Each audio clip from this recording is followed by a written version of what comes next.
All right, man. We back. Goodfellas Sports TV. Appreciate everybody for checking in. Shout out to my brother Angel Santos. I see you. 72 Meaty Bone. What's going on? And yeah, we're gonna open up this debate for the topics we talking about: Spence, Danny Garcia, Lomachenko, Teofimo Lopez, and Terence Crawford and Kell Brook. Long as I got spots open, you're more than welcome to jump on with your boy. Just hit me up on social media. I shouldn't even have to say this. I've been saying this for years now. Social media link is in the description. Maybe Instagram, Facebook, Twitter, whatever the platform is. Hit me up there, and I'll shoot you a link. So if you want to jump on, you can jump on, right? So I do appreciate everybody for checking back in. Hit that subscribe button, bell icon button, Mad Dog. Mad Dog, what's going on? See you in the building. Francisco, I see you. Just give me 1 second. Make sure everything is being set up the right way. So cool, we good. So yeah, we're gonna open this discussion up. Like I said, if you want to hop on, hit me up on social media. I'll drop you a link. So let me add Dre on. What's going on, fool? What's happening? Bernardo, I see you. Hey Dre, you on? You hear me? Maybe he ain't ready yet. So other than that, man, like I said, I'm gonna jump on. Oh no, I'm in the process of getting that page back. It's probably gonna be a minute, but I'm in the process of getting that back. I'm base 93. But yeah, let's talk about it, man. Obviously, we know, whenever this shit is over with, which Trump said we should be in the clear by June. He extended the social distancing till at least April 30th. He said he expects in 2 weeks the peak numbers. That'll be the peak numbers for the virus because they get more tests and they get more tests. They getting people healthy. They seeing how the virus works. So in about 2 weeks, you'll see the numbers continue to rise, and then after that, should be clearing out the way. But to be safe, you talking about June. You know what I'm saying? You talking about June. Henry Brown, salute. He said Crawford is the Michael Jordan of boxing. That's a good fella. Salute, bro, in the super chat. So, I mean, you probably looking at boxing starting back in July. And that could be a good thing. So you shouldn't have so many bullshit ass fights. You should have like the meat and potatoes of fights. You should have great cards and all that. You hear Anthony Yard, his dad. Yeah, his dad died. Man, I'm not looking back, bro. I'm not looking back. Don't ask me about no other. I sent it to you. Don't ask me about no other nigga. I ain't looking back. You know what I'm saying? Niggas do shit for numbers. Cause they can't get no subscribers. They can't get no views. Motherfucker, he had an opportunity to stay on my channel and continue to speak boxing. I'm like Ness from the Boxing Voice. Kicked his ass to the curb. Now tell him to go be like Mike and get it on his own. You know what I'm saying? That ain't no diss to Mike. Get it on your own. Oh, I got you. Oh, hold on. That's me, bro. Give me a minute. Yeah, stupid ass computer. Give me a minute. Yeah, I got you on mute. Give me a minute though. All right. Yeah, my bad. Yeah, hold on. Yeah, I hear you. Yeah, hold on. Yeah, hold on for a minute. Yeah, so tell that nigga, man. Niggas always trying to clout chase, bro. All that nigga do is beef with people, dog. Tell him I'll let him come on when the nigga start walking. when he get his ass out that wheelchair and start walking, I'll let his ass come on. Damn. when that motherfucker get up and start walking, I'll let his ass come on. Bruh. Niggas just trying to clout chase, dog. Nigga, I'm not the one. I'm cutthroat. Yeah, man. Niggas can't build their own shit up, bro. Build your own. Since you niggas talk about I make this, build your own channel up. Man. You know what I'm saying? Build your own channel up. You know what I'm saying? Go join the LDBC and get a couple subs. Right. Get your weight up. Niggas be killing me, bro. Right. I'm not the one. I run into you, I'm gonna wheelchair your ass into Lake Minnetonka, nigga. I'm gonna baptize you for real. I don't discriminate. I told these niggas about the time I had to fight this nigga with one leg. I don't give a fuck. Nigga swung on me first. Stumped his ass up under the school bus. I don't play no games, bro. Man. I don't discriminate. You a dwarf, you armless, you legless. Yeah, check your DMs, right, Zone. I sent you a link. You legless, your mama a dolphin, you ain't got no head, you only got one. I don't discriminate. I'll fuck you up. Man. Check your Twitter, bro. Yeah, I ain't playing no games with these niggas, dog. It's crazy For out real. here. YouTube streets, man. Hell, I'm not playing with none of these niggas, dog. Hey, stop playing with me, dog. This ain't the way. You better apologize. And you better send $100 super chat, bro. Once a motherfucker show their hand, and you know what I'm saying, and they show their trump card, bro, it's pretty much over from there on. It's over with. It's over with. Roger, what's going on, family? What's up, homie? What's going on? Let's talk about Danny Garcia and hold on real quick. Might be having some streaming trouble. Hold on. I don't know if it's on my end. Yeah, we good. Talking about Danny Garcia, Errol Spence. So how y'all think that fight gonna go? I would assume that fight is probably gonna be, if they want fans in the arena, you probably looking like August, September. You might see that condensed with some other fights they lined up with. You may see that, with Charlo and Chris Eubanks Jr. on one card. You may see you're gonna see a lot of the shit just bunched up. You're gonna see a lot of meaty cards. So what y'all think about they gonna have they like you were saying, the budget for the last couple of, for those months where they ain't been boxing, man, they done banked up a lot of budget. So you gonna see some good ass cards, man.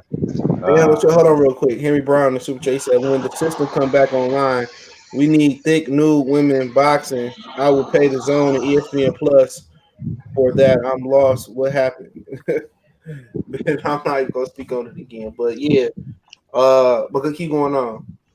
Yeah, man, I think I actually think this could have did some good for boxing, man, because a lot of guys that was supposed to have dates. Hold on real quick. Hold on. Hey, Ray Zone. Hey, mute until you're ready to talk, because you got that win plan. There you go. Go ahead. A lot of guys that were supposed to have dates all the way, through March, through April, through May, possibly June. Man, a lot of those guys gonna have to be bunched on the card. So it was some bad to come out with this coronavirus, but I think it actually did some good. It cut off the fat. It cut off the bullshit fights. So niggas down the stretch that really gonna need that bag, they gotta fight tough opponents. They gotta fight tough opponents, bro. It ain't no more hiding. I'm happy that they went ahead and mandated Mikey and Errol. Danny and Errol, even though they was supposed to be fighting anyways. But you know what I'm saying? I'm happy they made it to where that Errol can't slither his way up out of fighting them. That's only because he didn't want to fight Pacquiao. Yeah. That's the only reason why. That's why they waited so long. He didn't want to fight Pacquiao. That's it. That's like the lesser of two evils right there. Yeah.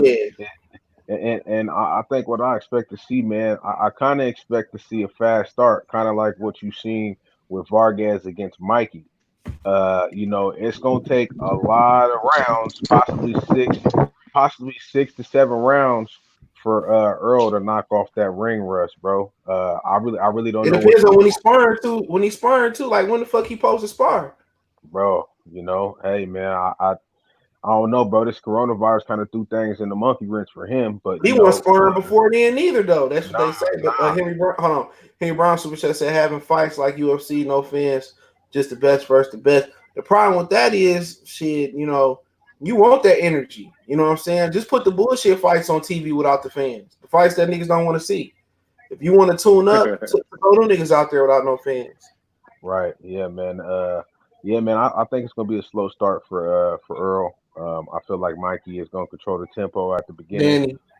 Danny gonna control the tempo at the beginning.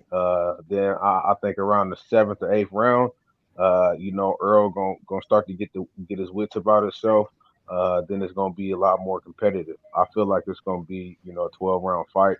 Earl ain't what do you think will happen when Danny hit him? Because arguably Danny the biggest puncher he ever fought. Hey man, so that's a double-edged sword. That's what I was thinking, CJ. Because basically Danny is just a counter puncher. Keith Thurman even said it. Keith Thurman said that was the first time he ever had a motherfucker just stand right there in front of him. Danny ain't bouncing on his toes or nothing. He's standing flat-footed right in front of you, waiting for you to swing so he can counter you. And Errol like to push. Errol like to walk forward. He don't fight going backwards. He fight going forward. Danny, that's what Danny wants. So this was a bad stylistic matchup for Earl before the accident. That's my opinion. You know what I'm saying? Danny counted up his style. Errol square up too. He got it's a lot of openings there. Dr. Blick, what's going on? Chris Rafsey. I seen you a link, Dr. Blick, in our chat. But you're right though. You know, Errol Spence got to fight him like he fought Mikey, kind of keep him at the end of the punches, and you know what I'm saying. It was a good style fight for Danny. Before this was Danny Garcia best matchup at the 120 division. People didn't want to believe me, bro, but I don't think he's gonna be able to fight Danny like he fought Mikey, because Mikey is used to that 147 power. I think Keith Thurman punches harder than Errol Spence, and people might call me crazy, but I think Keith got more. Keep him and Crawford the two best punchers there. Yeah, bro. So you know, I think this is a perfect fight, perfect matchup at the perfect timer for Danny, bro. Coming off that accident, man, you know, being gone from boxing this long, I just don't see Errol pulling this fight out, bro. And it's not no secret. Everybody know I detest Errol Spence. I do not like him. You know, he's a simple ass boxer. He fight on the front foot and move forward. He's stiff. You know, he got great mechanics and his technique is good, but otherwise than that, I just don't see how people. He can't make no mistakes, bro.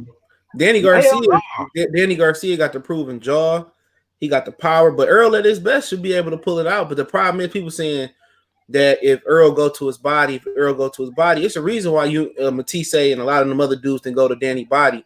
People don't go to the body because they don't want to get caught upstairs. That's the problem. Danny Garcia is a good counterpuncher. Henry Brown said Errol didn't KO Mikey, so Danny should be close. True, but the thing about you know what, too? Go ahead. Go ahead. No, go ahead. Danny got a lot of experience too. Danny came up in the amateurs from way back with all them dudes. So Danny is gonna make adjustments. He see Errol going to the body, he gonna wait for you, he gonna catch you, he gonna time you, and he gonna counter the shit out that boy. Yeah, Rayson, what you think? Hold on. Now I'm here. Like I said, I got Danny in this fight.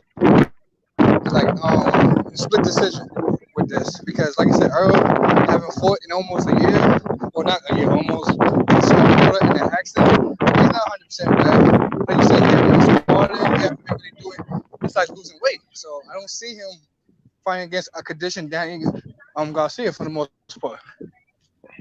Yeah, I mean, I can see Errol. If Errol healthy enough, he could win. He longer arms, you know, good jab. I mean, I think if they was 100% on both sides, I would expect Errol Spence to win. Yeah, I give it to Errol. Yeah, I give it to Errol there. You're right. I expect him to win about like three or 4 points. But what you gotta know, Danny Garcia arms just as short as Mikey, but the difference is Danny ain't scared to get hit though, so he gonna take chances. And he's a good timer. He's a great counter fighter. He's very great at timing. So that left hook is his new guard for the most part. So we can't sleep on that. Yeah, he got a nice little hook to the body too. He got a little counter pull too. Right hand. That's he do some things at night. I think if Danny Garcia don't win this fight versus Errol, he need to hang him up because he'll never be world champion again. Yeah, never. Yeah, bro. If you don't win this fight, bro, if you can't win, and most of the people will say, "Oh, they hate no Errol." Then we just talking about this nigga just flew through a car window. Yeah, bro.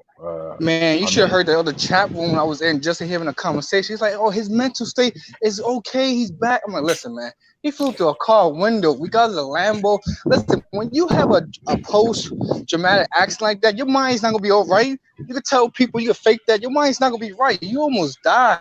Like, we all human at the end of the day.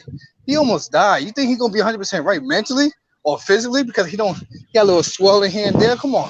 He's not 100% right. I don't think this fight gonna happen. If I was a bet man, I'm a bet that he end up sparring, he get hurt, or they come up with some excuse to push this shit back. You know, he gonna have to. I'm a bad man. Won't they make him drop his belt then? Because this is a mandatory. They want to see this. Depends if Danny Garcia oblige. See, if this was a top rank, if this was a top rank or a DAZN fight, he probably wouldn't have obliged. That's the problem with it. So if he get injured in sparring, they said we'll move it back 30 days, 60 days, 90 days. They may do it, they may not do it. But yeah, I'm a bet man. It's just I just believe I would bet on the fight not happening. Because I just don't see people saying his face all swollen shit. It's just too soon. He should have just became champion in recess and then, forced Danny to fight Sean Porter again, and probably Sean was gonna win again. So why not fight Sean Porter? I think that's a fight everybody want to see before you fight Danny Garcia again. Anyway, that Sean Porter fight was a modern classic for PBC. Right. Yeah. Yeah, bro. I man, I don't know if it was my fighter, Danny Garcia is not the good fight to be taking right now, bro. Danny Garcia is a superior counterpuncher. You know what I'm saying? I just don't really see. I could see Errol possibly pulling out a close fight because he already the champion, and PBC look at him like one of their golden boys. And so if it's a close fight like the Sean fight, I see PBC judges giving him the fight. And that's just if it's a close fight, if he eke it out and he get back to drinking and partying, they gonna serve that nigga up to Crawford. Bro, we already know what he gonna do, CJ. He could lose and he's still gonna be at the club. They gonna serve him up pretty soon. They might serve him to Keith Thurman. Party. They might serve his ass to Keith Thurman. He don't want that Keith smoke. Keep at his best and beat the shit out of Errol right now, bro. Nah, I think his best gone though. I love what Keith was. I think it's gone. I think the way he punched is the reason he broke it down. So when you talk about healthy or at right now, who the best PBC welterweight is Sean Porter. Right. It's easy, Sean Porter. They should go sign Jerron Ennis. I don't know why not. Why not sign Jerron Ennis? He'd probably easily be their most valuable welterweight. I think Jerron told him, "Hey man, I got a team with me that's been here from day one. If y'all sign me, they coming too." And the thing with PBC, man, what they like to do is they like to push motherfuckers out the way and give them their own people, i.e., just like Heyman told Andy, man, you got to get rid of him. That's what they like to do. They like to isolate people. That's one thing I can say about Bob Arum, man. When he signs somebody, he don't have no problem with who your people is. All the people who was with you from the get-go, they get to come with you and they get to stay with you. He ain't with all of that, I want to bring my people in and this guy ain't good for you and that guy ain't good for you, man. He let his people do what they do, because best believe, if somebody loses and they valuable to PBC, the next thing you hear about is a trainer getting fired, and that's all Al Heyman. And Kendall House say in the chat, no, I'm Base 93 said, like I said, the whole Trump check going on. Danny Kendall say, Errol beats Danny, Bud beats Kell, and T.O. and Loma is a great matchup for the young bull, but Loma will get the win, especially if he goes to distance. I'm going to get to that. All about politics. General Pendant, what's going on? Damon Webster say, I called Danny a tune-up. You didn't believe it? It was a tune-up. It was supposed to be a tune-up. That's how he looked at it. Because he was supposed to fight the IBF dude first. It ain't no tune-up. He was going around. He was in the security. Yeah, he was going around on the Shakur Stevenson fight, telling all the media members that he was fighting Errol Spence next. This is after the accident. And Errol Spence, what happened was they told they promised Danny Garcia a pay-per-view fight next. Who else he gonna fight on pay-per-view? He turned down Sean. You can say pay-per-view. Keith Thurman, he didn't turn down Danny Garcia. Didn't turn down Pacquiao. Okay. Danny Garcia, there was nobody else to fight on pay-per-view with. DAZN got the bigger bag. So if they do Mikey and Manny Pacquiao, PBC can't compete with that bag. So there's nobody else to throw him on pay-per-view with. So they scrapped that and they told Errol to go fight the Danny Garcia, and then he supposed to fight the winner of Qdoba and Lipias next. Which, if they let Bob Arum get that mandatory. That fight got to happen 90 days Hear me out. That fight got to happen 90 days after Errol Spence' next fight. So if they let Bob Errol get, if they let Qdoba win, it's Errol gonna lose. Watch what I tell you. Drinking and smoking and shit. I'm not sure. I'm not sure that the fight had to happen 9 days. I think they have to have a fight signed. I think they have to come to an agreement in 90 days. No, it's 90 days. I'm gonna send you the article. Who's saying that? No, it's 90 days. I mean, I believe you. I believe you. I'm just okay. I just thought that I saw somewhere that they had to have it signed. No, it got to happen 90 days after that shit. That's crazy. Now they can extend it just like Puev and Anthony Joshua. It had to happen by what was it? April? Was it April? What was it? It had to happen by April something, and they pushed it to May, and now it was pushed back. But that big. I read the paperwork. That motherfucker said 90 days. Hey man, I just thought understand. It was, they had to have it signed why or whatever. They try to make a Errol Spence versus Sergey Lipinets fight, bro? Like that ain't who want to see that, man? Nobody. I mean, I wouldn't be mad. I think that's a good fight. I don't want to see that fucking fight, man. Tell me a better. Tell me a better man. Tell me a better man. Shit out of Errol, because I bet you if Danny win, I bet you he ain't gonna turn down no bud fade. He'll take that bud fade because he knows. Nah, I think he'll duck that. I think he ducked that. It's mandated. The IBF. Remember, he had 2 mandatories. That's mandated. IBF will strip that dude. They fighting for the interim title belt. That's mandated. He don't have no 2 ways around. He can extend it, but it's mandated. Yeah. They ain't gonna step aside money. IBF don't do. It's mandated. Errol Spence had 2 mandatories regardless this year. What he was gonna do is fight January 25th. Then he was gonna fight in June, and then they probably was gonna look at Thurman, maybe Bud or something like that. Or they was really wanting Pacquiao. That's how it was supposed to go. It was supposed to go Errol Pacquiao after Danny Garcia, and then Danny Garcia, I don't know what he was going to do, but like I said, name me a better mandatory though if Lipinets do win. Because look at who, Jose Ramirez, Victor Postal, that's cool. Look who Berturbia fighting for his IBF mandatory. Some Chinese dude. Look at and then Jose Ramirez second mandatory is Jack Contrella. His best win was beating up bum ass O'Harry Davies. Yeah. You know what I'm saying? Who got better man? The mandatory is always trash. So I'm not opposed to Lipinets fighting Errol Spence. I think that's a solid fight. Errol Spence ain't no boxer mover. If Errol Spence was a boxer mover, I say it's a bad style. But if Errol Spence sit there and bang with Lipinets, other than Danny Garcia, if he beat Danny Garcia, who on Bud resume punched harder than Lipinets? I mean on Errol resume punched harder than Lipinets. Not too many. Henry Brown said, "Truth be told, we may still be on lockdown.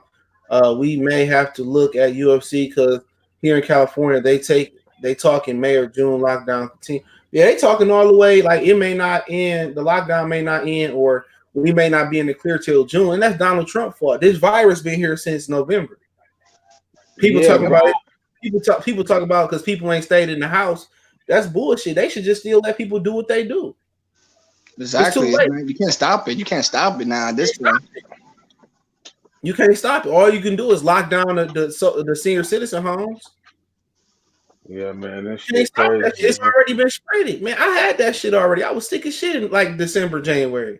Throwing up shit in my throat. I already had that shit. Yeah, man. On this house, people, and that's Donald Trump not addressing. If he addressed it back during Christmas time, but they didn't want to mess with their pagan holiday money. Oh hell no, hell no. That's all it's going on. At the end of the day, you have to take care of yourself. I don't give a fuck about that stimulus anyways, man. I was out of work for some time and shit, man. So I got back on my child support. So if that shit don't make me no difference, I ain't getting it. Canada gave people 8 racks for the next matter, 2 months. And they didn't care if you owe taxes, child support, or nothing. They just gave their people the money. You know what I'm saying? It's kind of like, hey, if I don't know, bro. It's kind of it made me feel a little bit dehumanized. Like, just because I owe some change, you know what I'm saying? But they don't find any type of way to take that money. Yeah, bro. I was like, damn, that's a cold trick. Pay child support don't need it. The car notes and cell phone companies, they paying, some of them paying shit up, but if you can't pay it, you can't pay it. But it's just a lesson learned that you always got to stack that money. You always gotta stack money. People talking about stacking your money just in a 401k account. You stupid as hell. Look at your 401k now, nigga. Yeah, man. Bitch in the shitter. You always gotta. I've been making my change stretch though, man. I think we've been doing good. You know what I'm saying? But you look at your you always gotta keep on. You gotta have your own private and bank account, your own private savings. You gotta have the cash, the shoebox savings. They freeze them bank accounts. It's over with. But it's over with. Yeah, man, I'm telling you, always my shit out the bank. He said Danny beats Porter. We get. I think he meant Spence. We get Porter and Danny 2, then on them Spence versus Spence 2 before we get Bud. It's over with. You know how they gonna do it. Sean, what's going on? All right, so let's take a vote, bro. Now, out of DSG and Errol, who y'all got? Like I said, I think that Errol. I put it like this. I think that Danny actually wins 7-5 rounds, but they gonna find a way to give it to Spence, bitch ass, and that's just how I feel, bro. It's kind of just like the Porter and Spence fight, bro. Porter won that fight. I watched that. I've watched it 5 times. Porter won that fight. Somebody told me that what's so funny? Somebody told me he was an 8-4 to Errol. I'm like, where? Half was half those rounds was almost like tie or one side. It was not one sided. It was definitely not one sided. It was 7-5 Porter all day. And if it wouldn't have been for that knockdown, it could have been 8-4 Porter. That's why I gave it to Errol. That's why I gave it to Errol because of the knockdown. But in my opinion, the way they was fighting, it could have been a joy too as well. To be my opinion. Hold on, Sean say Danny not winning those 7 rounds. You not people in the state of mind that this is like Errol Spence, nigga. Like this is the nigga that fought in September. It's probably not gonna be him. Have they ever seen the Danny Garcia and Sean Spence fight and how close that fight was? Well, do they think Errol just gonna walk through Danny? Are y'all people? Nah, they think his mental state is back. Like, he's mentally strong.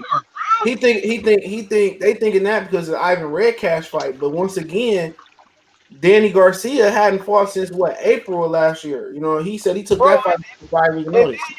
You got niggas fighting dirty, biting you and all kind of shit, bro. That kind of take your mind off of the boxing, bro. You can't. You see, we just talked about this with Otto Wylene and then Tyson Fury fighting Deontay. Like you can't look at you can't look at somebody else's performance and then try to grade that. But what you can do is look at the fighters fighting the same fighter, and you can grade based off of that. And I'm telling you, you can go back and say that if he fought Redcash, before he fought Keith Thurman, that he wouldn't even have been as competitive with Keith Thurman and Sean Porter. Robin, I see you, but these dudes see bums. They don't get up just like J-Rock. He's like, oh, we got Rosario. I want to beat this kid ass. He ain't shit. And guess what happened? Rosario can fight. You underestimated your opponent.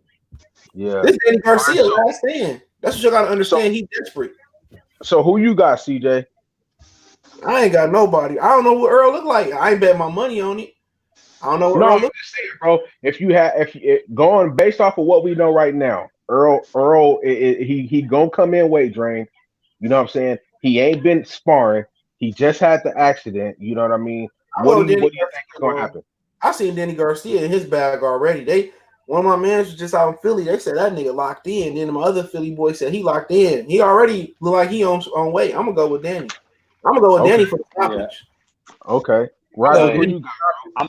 I already thought that Danny was a bad stylistic matchup for Errol before the accident. And so now me taking into consideration the unknowns, you know what I'm saying, whether Errol is 100% or whether once he get hit once, he gonna not know how to react to that shit. With all that taken into consideration, I'm definitely leaning toward Danny. Definitely. Okay. All right. So we got basically 2-1 right now. All right. Rayzone, who you got? I got Danny. If it wasn't for the accident, I would have got Errol, but I got Danny because I don't know how Errol is right now. We can see him say he's mentally back or whatever the case is, but we know that he's not. We just know that. Yeah. So I got Danny. Well, shit. If I was going out of a want, like if this was a fan pick, I'll probably go with Errol. Fuck Danny racist ass daddy. Let me say that. I'm rooting for Errol. I'll be right up. I'm rooting for Errol. Ain't nobody about to keep calling black people niggas and that you hit niggas. I'm rooting for you. I was wondering why in the promotion leading up to the Danny and Thurman fight, Bro, why didn't somebody check Danny's daddy, bro? He was all at the press. Man, no, the funniest one you ain't never seen. Go look up Danny and Kendall Hart press conference. He was calling Kendall Hart a nigga. Wow, bro. Yeah, man. Remember he said a European Puerto Rican, but you saying nigga though. But Amir Khan, he said that Packies ain't got no chins. I said, dog, he was going a little bit too hard on that one, dog. That's why Amir Khan was putting it on Danny Garcia. Angel took him out of his game, and then Danny caught him. Yeah, what he did versus Keith Thurman was none compared to Kendall Hart, and what he did with Amir Khan. He wasn't as big as a fighter. You know what I'm saying? He was, man, his rant about Lucas Matisse, man, the Angel had some rants. I think he be doing it for sure because after Danny beat Lucas Matisse, he was like calm. He was like, he said, "You from Philly, man. You from Philly, man. You're talking bad about Danny, man. You from Philly, man." He said, if Danny loses to Matisse, I chop my head off like a chicken. I cut my head off. He was talking. That was one of my favorite press conferences. He said, I cut my head off like a chicken.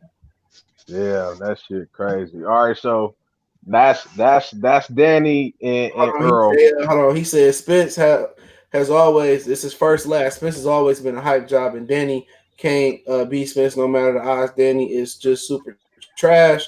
Gene Dude say Errol wanted to fight Danny for a long time, but I think the body shots would kill him. That's another thing to talk about, the body work. The thing about people don't go to the Danny body is because you're going to get caught upstairs. That's why people don't commit to the body as much.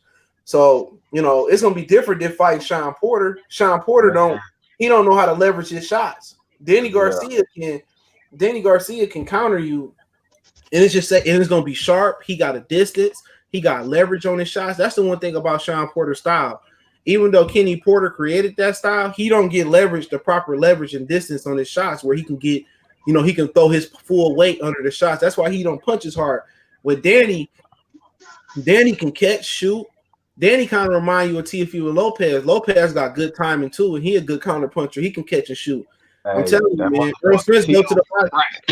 Yeah, if Errol Spence go to that body, bro, I'm telling you, Danny Garcia already prepared. I'm telling y'all, dog. Y'all talking about with Danny, nigga. I'm gonna post a video. I'm gonna post another video. I got a Danny Garcia training. The nigga ain't shape. The nigga's sharp already. He not bullshitting, dog. Errol Spence out here chilling with Yellow Beezy, drinking mustard and drinking liquor, whatever he doing out here. That nigga is sharp. Danny Garcia versus Errol Spence. That's a great style for Danny Garcia to fight. Y'all just don't understand styles make fights. And another thing about Danny, bro, is I gotta give it to him. He live a clean fighter's lifestyle, bro. He don't drink. He still got a daddy that he got a daddy that inflict fear in him still. You know what I'm saying? Yeah, look at all the fighters that's disciplined. Look at Shakur, his training that he there. Look at who else you got there? Teofimo Lopez. His day like he'd take his belt off and whoop him. His ass. Yep. Who else you got? Devin Haney daddy like he don't play no. Look at Tank. Yep. I mean, at the end of the day, look at Tank. He don't have no father figure there. That's how Floyd Senior used to get down on his ass. He had Floyd so sick behind bars that nigga still was staying in shape and on top of his game. Right. You got that father figure there, not like Adrian Broner daddy that wanted to be one of the boys. You got that real father figure there. You're not gonna really fall out of line. It's already instilled in you. What Floyd say? He said, no, what he say in that 24/7 was it? Was it the Oscar De La Hoya? He said, I don't care. What little Floyd say? He said, I instill no pain, no gain. I instilled that in him. If he want to like it or not. And another time he said, oh, he want to talk something? He said, he tried to put it on me. I'm gonna put it on him. I'm gonna whoop his ass. He said, you don't put it on me. I'll put it on him. Bruh. All right, so you just hit on it. You just hit on it when you said that Danny in shape right now. Yeah, I'm sorry. You just hit on it when you said Danny in shape right now. When is Errol gonna figure out that these dudes is getting up for him, man? That Sean Porter fight, that I seen going that motherfucking ring, that was him, man. Sean Porter. And remember the fight. I know that was the best training camp he ever had. Yeah. And remember the fight before that, he had just had people say he had lost to Yugis. Right. Yeah. Then he got then it was same thing with Danny and Red Cash. Oh, he looked bad versus Red, or he looked bad versus Hughes. He said Styles do make fights, but Spence can box. Hold on. Who is Spence box against? A lightweight? Man. Yeah. You think Spence they good enough, man. They good enough for that boy, man. If you think Spence will go in there and box with Keith Thurman, no. He couldn't even box with Sean Porter. He slugged it out with Sean Porter. He wanted to box with Sean Porter a little bit. Sean is a superior athlete compared to Errol Spence. Superior. And Errol Spence is not a superior. Errol Spence is a better Errol Spence is a better athlete than Danny Garcia, but he's not superior.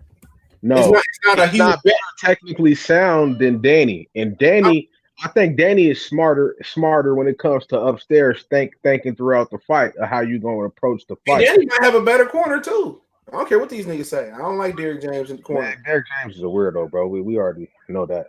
Yeah, so it's not a lot of athleticism. It's not a huge athleticism gap between Danny and Errol. I think Errol is the better athlete, but he ain't like super twitchy. You know what I'm saying? Keith Thurman was a superior athlete than Errol Spence and Manny Pacquiao. Yeah, most definitely. People talking about he boxed. He can box. He boxed versus who? A small dwarf. Yeah. He said he fought Sean Porter fight. Hold on. He fought Sean Porter fight. Why did he fight Sean Porter fight? No, it wasn't because he wanted. Hold on. Nobody want to get in there and take punishment. Nobody want to get in there and just say, oh, other than some of these crazy Mexican fighters, I want punishment. He wanted to box Sean Porter. He couldn't box Sean Porter. He couldn't. Even if he wanted to go in there and box Sean Porter like he did Mikey Garcia, he had lost. It would have been way worse than what it was. Sean was bringing it. Yeah, he couldn't do nothing. He couldn't keep the fight on the outside. Just like with Floyd Mayweather and Ricky Hatton. Floyd said shit. Yeah, Floyd with Ricky Hatton and Floyd and Madonna. He had to fight him. Duran and Sugar Ray Leonard won. Duran just got drugged into a fight. Sometimes you get drugged into a fight, you get into that and that animalistic mode. He had no other choice but to fight him. Same thing with Sugar Ray. Maybe if they fought again, he could do it. He just too stiff on the outside, bro. He not on his toes. He not moving his shoulders. He don't really feint like that. He ain't Tyson Fury on the outside. He ain't Floyd on the outside. He ain't Bud on the outside. He ain't Keith Thurman. He ain't no outside fighter, bro. Yeah. He not even Lubin on the outside, bro.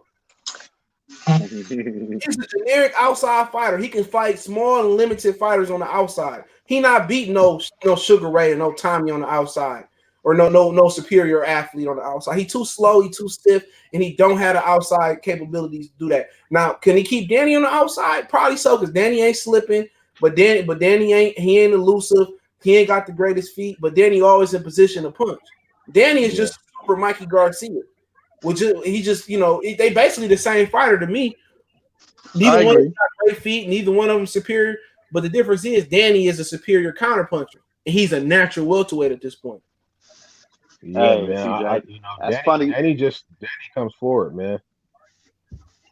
I wanted to see Danny and Mikey, man. I wanted to see that shit bad, man. I thought that's what they was gonna do. Good. But you know why you ain't seeing Danny and Mikey? Because Errol Spence didn't want to fight Pacquiao.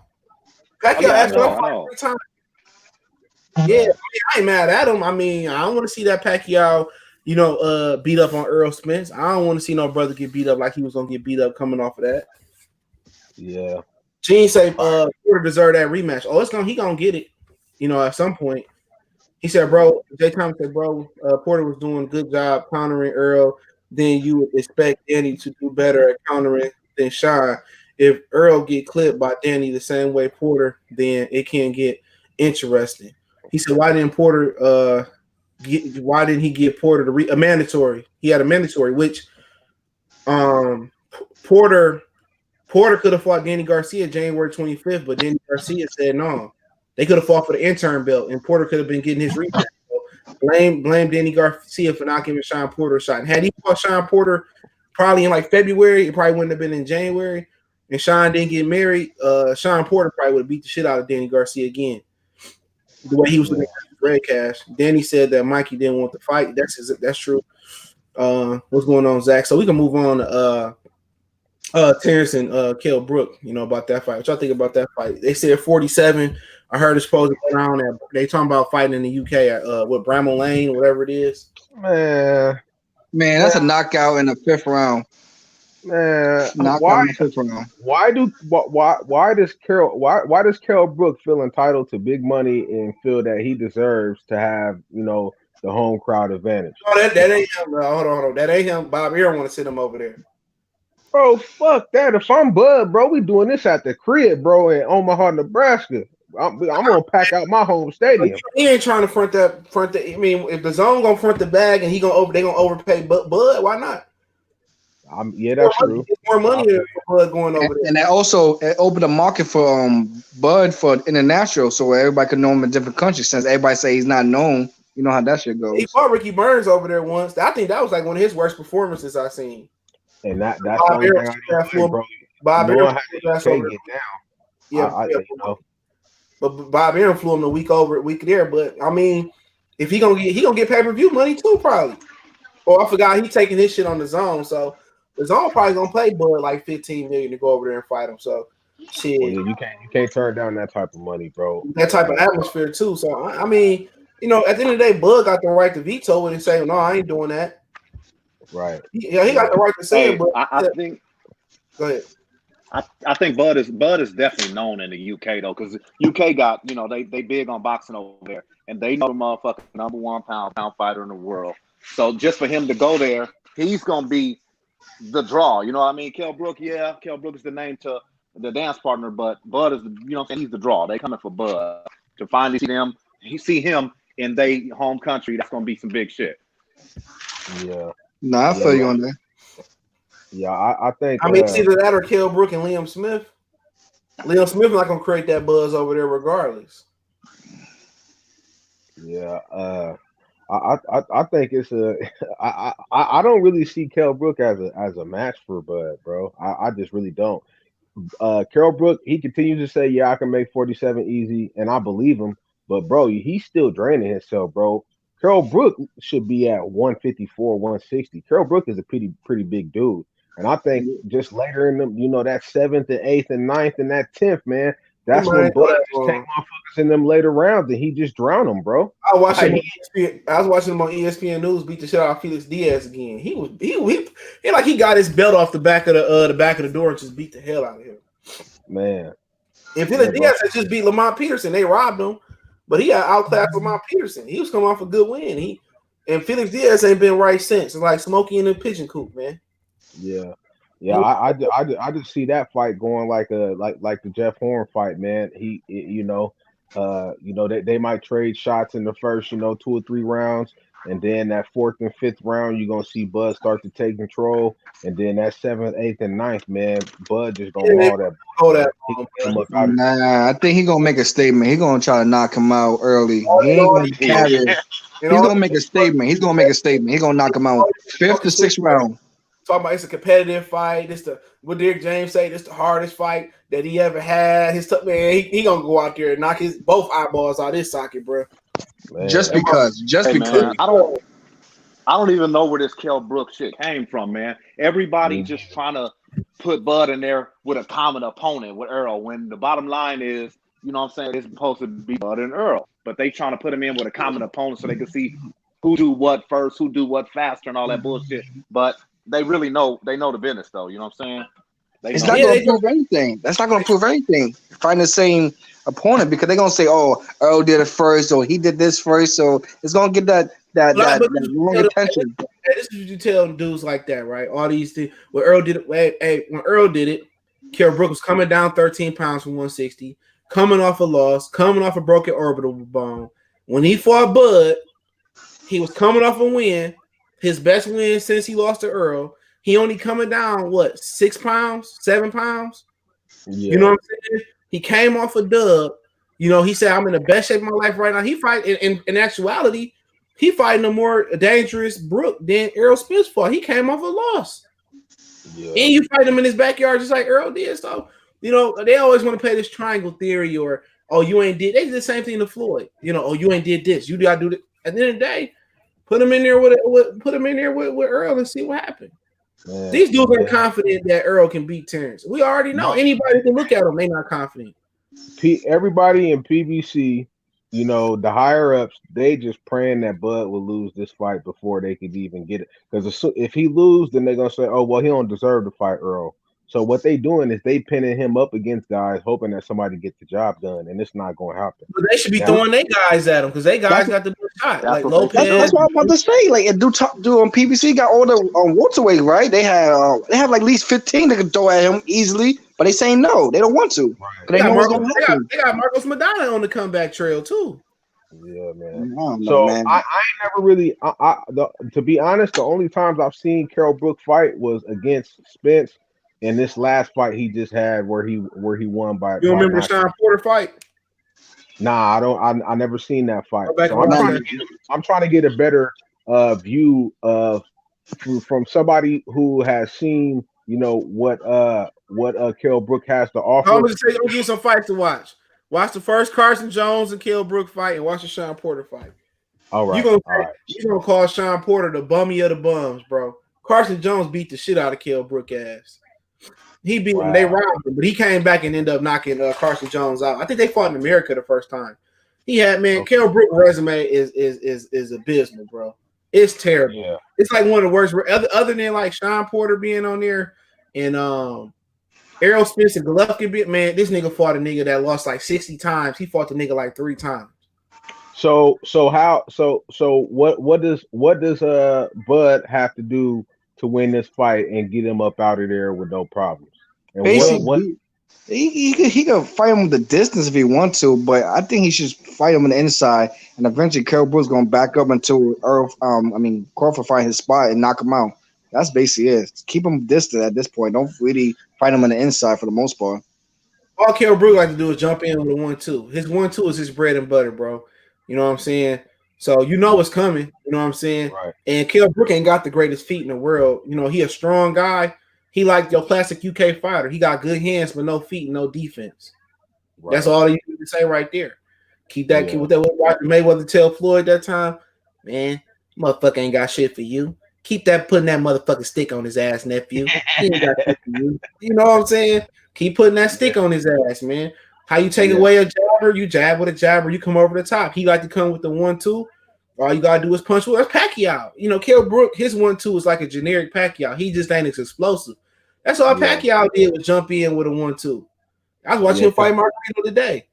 And all you gotta motherfucking do is move and step to your motherfucking right away from that too and come over the top. That's what Floyd did this time. Yeah, because I'm not really worried about the size because, you know, when Bud fought Jeff Horn, man, that motherfucker was big. I said, bro, is he really 147 pounds? Now we see Jeff Horn is at middleweight, and we see how big his body frame is, his height, his reach, and his weight.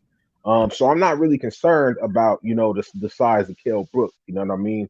The only thing that concerns me is if this fight is in the UK, is in the UK, and Bob doesn't screen out the ref and the judges the correct way, man, I could see some fuck shit happening.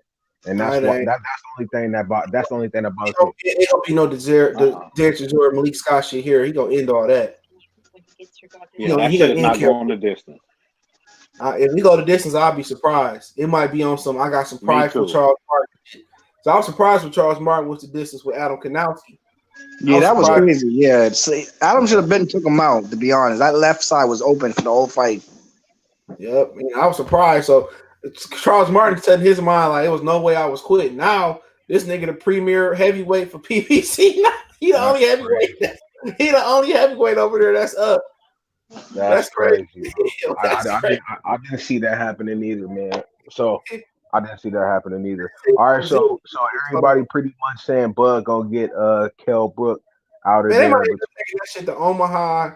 They might end up taking that shit to New York City. It depends on this coronavirus shit too. So it can happen in a lot of different places, man. But you know, for Kell Brook, his chance is just, you know, catch Bud. You know what I'm saying? But he ain't fighting no Sean Porter. He can't just sit here and clinch Bud. Bud is strong because he was a wrestler. He got a wrestling background. Them niggas are strong. They don't look at Bud. They look at Bud and say he's small up top. But look at his legs, like Pacquiao. People made that mistake. Them lats, them delts, them traps, them buys. That don't mean shit. Right. Look at them legs. Pacquiao was kicking niggas' ass, and they was looking like, oh, he's small. He crack you because he got them big ass Chun Li legs. He can crack. That's what you could tell that he was a wrestler because there's only a few fighters that I've seen get stronger throughout the fight, bro. I've literally seen Bud punch harder in the 7th and 8th round against Jeff Horn, against the Mean Machine, against Benavidez. Oh my God, that motherfucker was hitting like it was the first round when he knocked him out in that knife, bro. He was just marinating his ass. Hey, bro, he was carrying to knock him out. He was marinating. It just ain't many fighters out there, bro, that I've seen get stronger throughout the fight without being on that shit. One of them is Manny Pacquiao. You know, the older he got, it seemed like he got stronger throughout his fights. But we all know, you know, that's questionable. That's definitely questionable. But also, it's some factual shit. He was draining most of them dudes. I mean, the younger brother of the Charlo, he's like that. He builds up as the fight go. I give him that. He does build up. Charlo, both of them motherfuckers got some good ass stamina. Yeah. Both of them motherfuckers be choo. They be strong as shit in the later round. That they ain't really got no skill. Jermell used to when he was running. They just got good jaws, good stamina, and they can punch a little bit. That's the difference. They ain't no skilled fighter. Errol Spence, before he started partying the Yellow Juice, he used to get stronger versus lower competition and chop their ass down. Like Kell Brook, he chopped his ass down. He had too much stamina and just too much. He had too much juice for Kell Brook. But you know, his performance versus Mikey Garcia is the first time I ever see him fade in the later round a little bit. Yeah. You know, even with Sean Porter, he showed some. He got a little tired in there with Sean, but he usually gets stronger throughout the fight. I think his lifestyle catching up with him a little bit, but also the comp level stepping up too. That's what you got to be aware of. All these motherfuckers is match made perfectly. You know, there ain't too many fighters going out there calling their shots like Christopher Colbert. That's a young nigga that's a problem. He said, man, give me all these niggas with O's. He fighting the toughest fighters out there. He not cherry picking or nothing. No. For somebody, what he got like 8, 9, 10 fights to fight Gisrael Corrales? Ooh, that's a Spanish dude. That's a Spanish dude with the purple hair, right?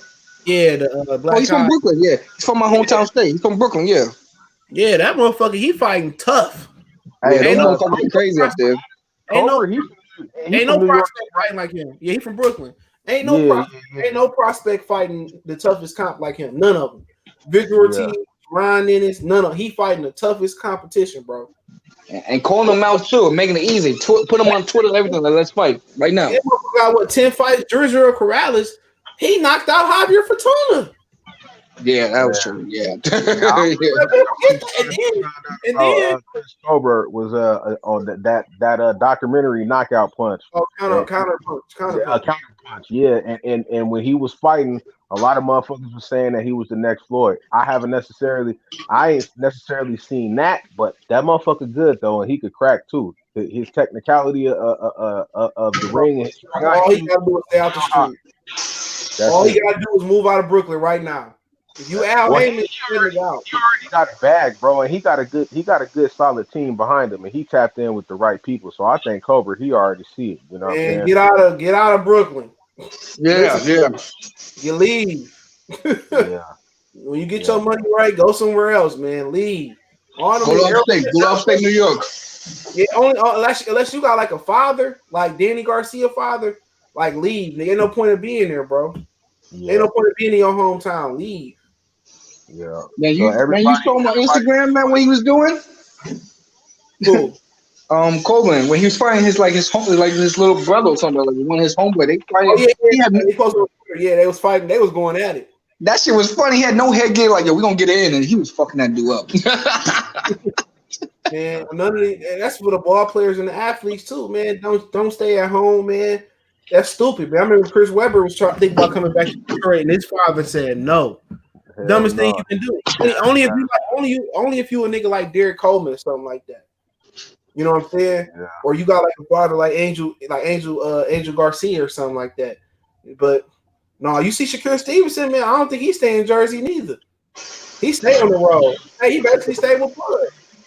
Hey, so all right, so since everybody here got Bud getting Kell Brook out of there, what round y'all got? I got the 9th round, kind of like I got 6. You got 6. got 5. You got 5? I'm the last one to chime in. I'm gonna say 7. It ain't gonna take him long. He gonna have that dude figured out fast. Go ahead. Okay. Oh, Jay Thomas say you can't say too much about Cobra until he get a belt and at least $1 million. Look at Tank. I mean, he ain't no Tank though. He ain't no Tank. Cobra actually trains, bro. I don't want to hear nothing about Tank, bro, until Tank, get his head straight and Mike Tyson put him out there. He was on a stream with live with on Instagram with Fat Joe. He said, "I'm going to fight Loma." That's who Tank should get to train him. He should get Mike to train him. Yeah. It makes sense. They kind of remind you of each other a little bit, short niggas for their division. I think Tank could jump out of line and Mike could slap the shit out of him. That's what he need.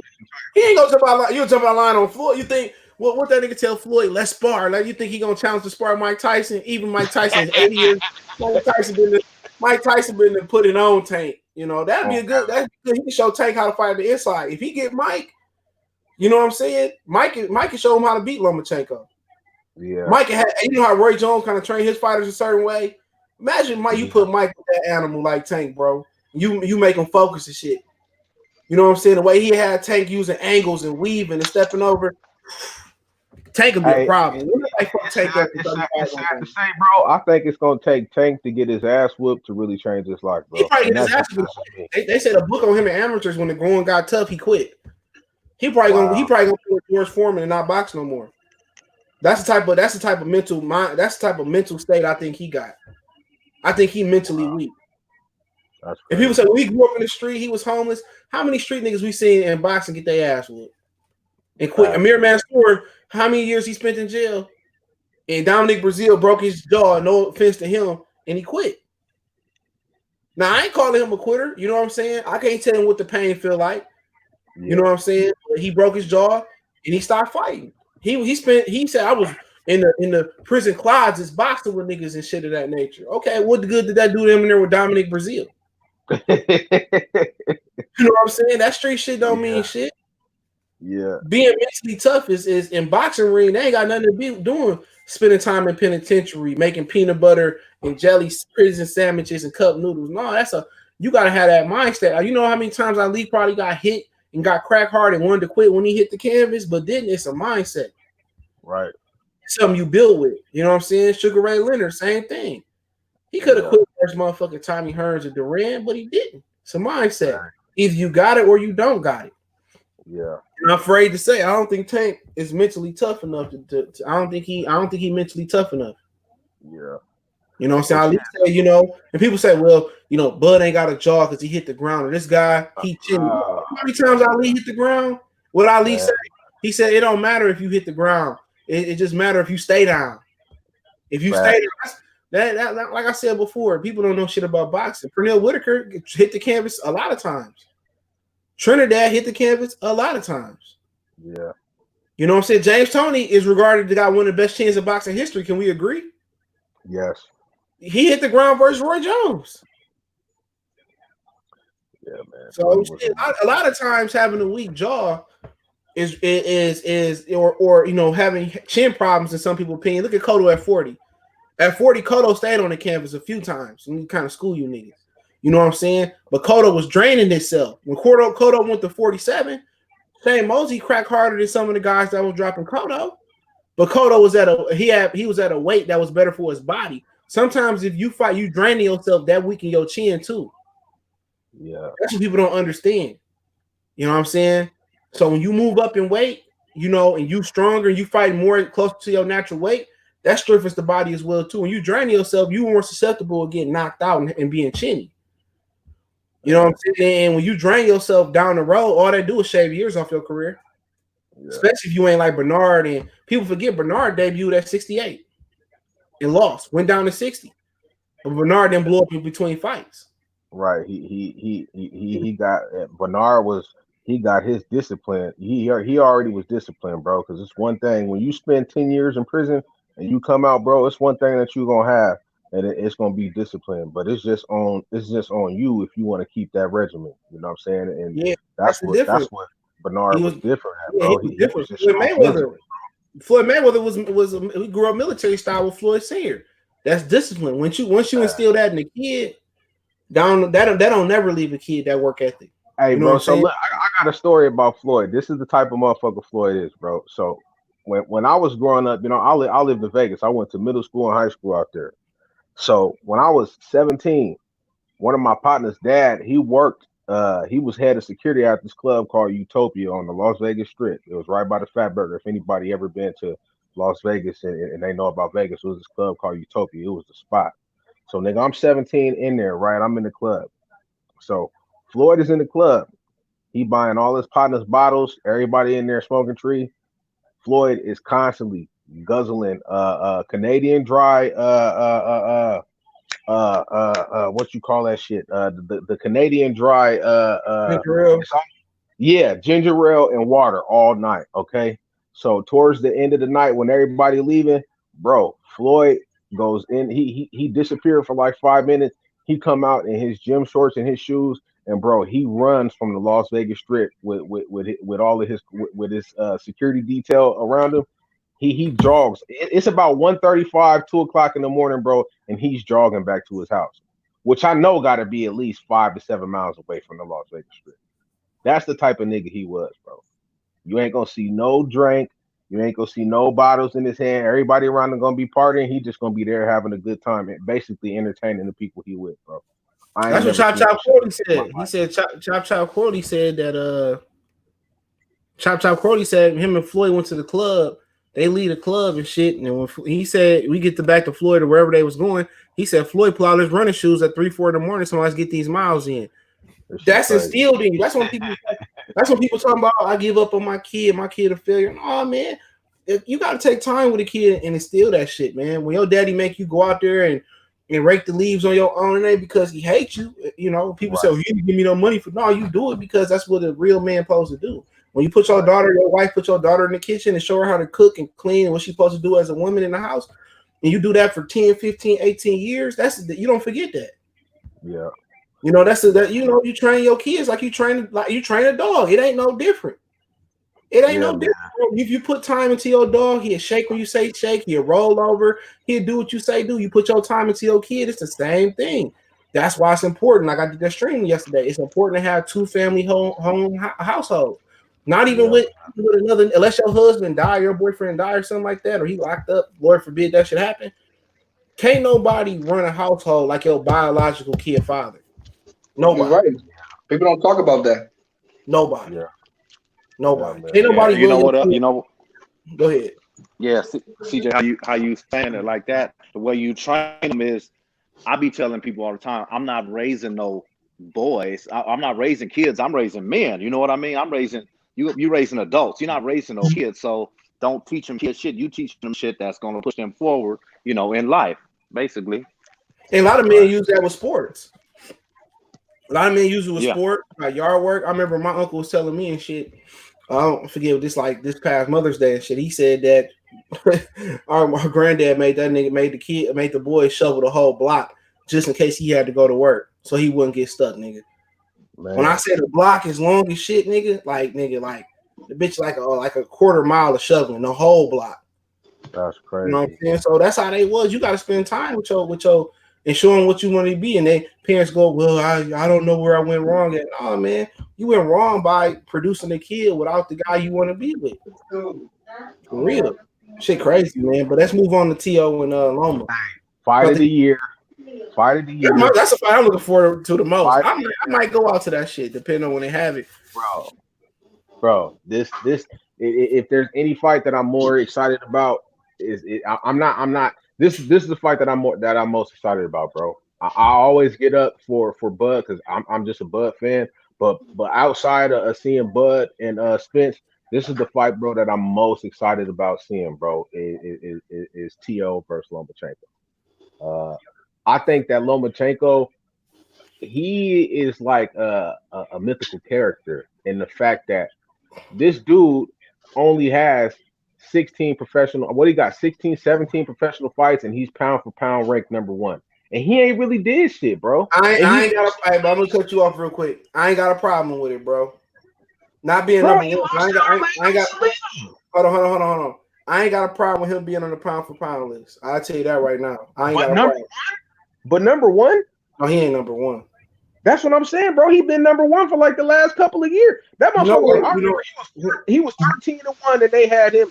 Teddy Atlas going to get on ESPN and say, "Oh, he's the best fighter in the world." You know why they doing that? He 14-1, so he had 15. But remember, he had like 5 fights in the World Series of Boxing too. They like a program fights. But in my opinion, my opinion is about him is he a good fighter, but they gassed him up because he got that clear complexion. Mark, what's going on? 704 Joe. He got that clear complexion. If anybody want to come on with us, DM me on social media. All the social media links in the description.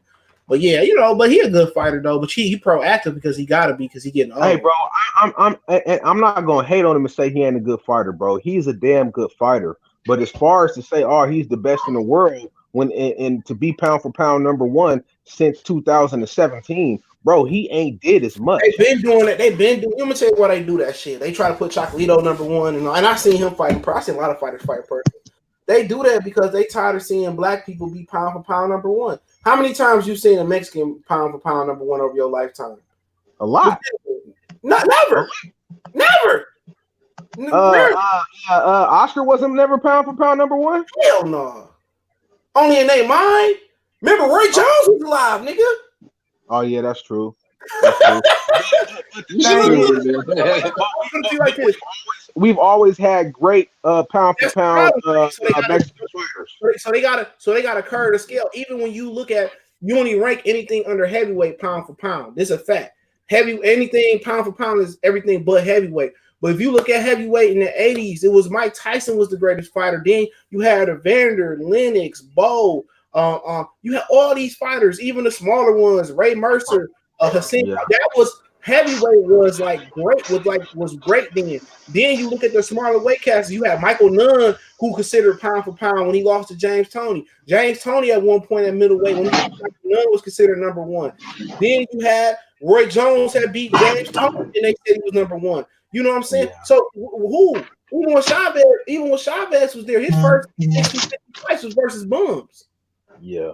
You know, can you really say he pound for pound number one because he edged Mildred Taylor because of a technicality? Oh man, you had Purnell that was still. You had Sugar Ray Leonard. Some of them dudes were so iconic. Tommy Hearns, they couldn't find a place to get in. So now they basically saying, it's really no Floyd there, and Andre Ward, he didn't have a fan base. This, that, and the third. So they try to curve the scale. Our scale got to be tougher. Me, you, and everybody else know Bud is the most accomplished fighter on top of that list right now. Right.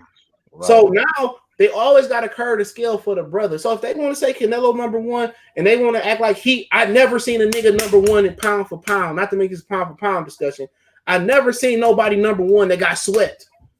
Name me a number one fighter pound for pound that got swept everywhere. I don't give a fuck if it's by Floyd or not. Name me somebody that didn't get around, bro. Name me. You ever seen Roy Jones, his prime, get swept? No. James Toney at least got around versus Roy. Yeah. Who like pound for pound? Man, what if Floyd got swept, bro? What if Floyd got swept? He had never been pound for pound. The world would end as I'd we rather know get it. knocked out than swept. Yeah. Yeah, man. Sweat. So hey, man, that was a draw, man. Hey, Adelaide Bird said that shit was a draw, man. Man, sweat. Like he didn't get a round sweat. Hey, you know what I'm saying? Bro. That's why they try to put dudes like Chocolito, him, certain dudes on the pound for pound list because we just been dominated for a long. We've been however you look at it, we Mark Too Sharp. We dominate the lower weight classes. We dominate the middleweight classes. We dominate the higher weight classes. Yeah. So our degree of difficulty. Our degree of difficulty is higher than any other ethnic group because we've been dominating sports for so long. Yeah. People don't want to hear it though. They go, Oscar was number one. Man, Roy Jones beat the shit out of Oscar De La Hoya. Yeah, bro. That to me, bro, that shit ain't cool. But so all right, so how I see this fight going, bro. I feel like Lomachenko is gonna be highly surprised when he feel how hard that motherfucker Teofimo Lopez can crack, bro. That motherfucker can punch. He can fight on his front foot. He can fight on his back foot. His mechanics is good. Hey, and then his counter punches is supreme, bro. Most of his knockouts come from counter punches. He dangerous, man. Lomachenko gonna come in there and he gonna feel that crack, and I think Tio gonna have him on his back foot, bro. If you're running from Devin Haney, you should be running from Tio too. That's how I look at it, man. Because man, that Tio dangerous, bro. I remember, bro, about 3 months ago, me and you was on Twitter and we was having a dispute. You at that point you wasn't really feeling Tio. But I think after that Comey fight, that's when you kind of came around to Tio. You know what I'm saying? He the truth. Yeah, bro. Yeah, bro. He's from New York. That's how we give it up. I ain't sure he gonna be. I ain't sure he gonna be. I think Tio gonna give Lomachenko's ass some problems, bro. And the only way Lomachenko how you fight him, though. Tio. Yeah, it depends on how you fight him. Ain't no when a nigga lay a blueprint, dog, follow it. Walk that motherfucker down from the beginning, bro. Yeah. I'm telling you, if I'm his daddy, I ain't trying to see. Once you let a nigga like Lomachenko and you let somebody like him get into a rhythm, like we were saying how Errol Spence fell into the Grayling. What's going on? He fell into Sean Porter and he couldn't box no more because they fell into that he fight mode. Don't let Lomachenko get into his groove and start boxing to find his distance. You do what Slido did. You keep that motherfucker. Don't let him faint. Keep him. Don't let him think. You pressure a dude like him. You pressure him. You walk him down. You smother him. You rip the body. You fight dirty with him. If somebody lay a blueprint out, just follow it. Don't say, "Oh, we can just." If that blueprint don't work, then you go to plan B. Don't try to overthink the game plan. You know what I'm saying? Walk him down all night, bro. You gotta walk him down. Ain't no point in sitting there. Space to do nothing. Yeah, fight him like you fought them. Magladone and the rest of them. Mason Menard bulldoze him, bro. Bulldoze him early, bro.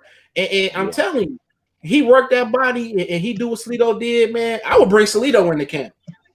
Real shit, I would. I bring Slido up to Arkansas. They in Arkansas right now. I bring him to camp because Slido would know them old Mexican tricks, bro. You know the old trick that Chavez was using, hitting the fighter on the hip so he can slow the mobile fighter down. They got a lot of tricks, liver shots. I bring so many people into my camp, bro, to beat this dude. Nacho will be a good guy to bring in. Slido will be good because he already done fought him. Ain't no problem with delegating. The only reason Sean Porter really beat Devin Alexander is because Timothy Bradley and Joel Diaz gave Kenny Porter the game plan. People don't know that. Yeah, I didn't. Ain't no problem with camp. Yeah. Yeah, and the thing with Tio is I had him beating beating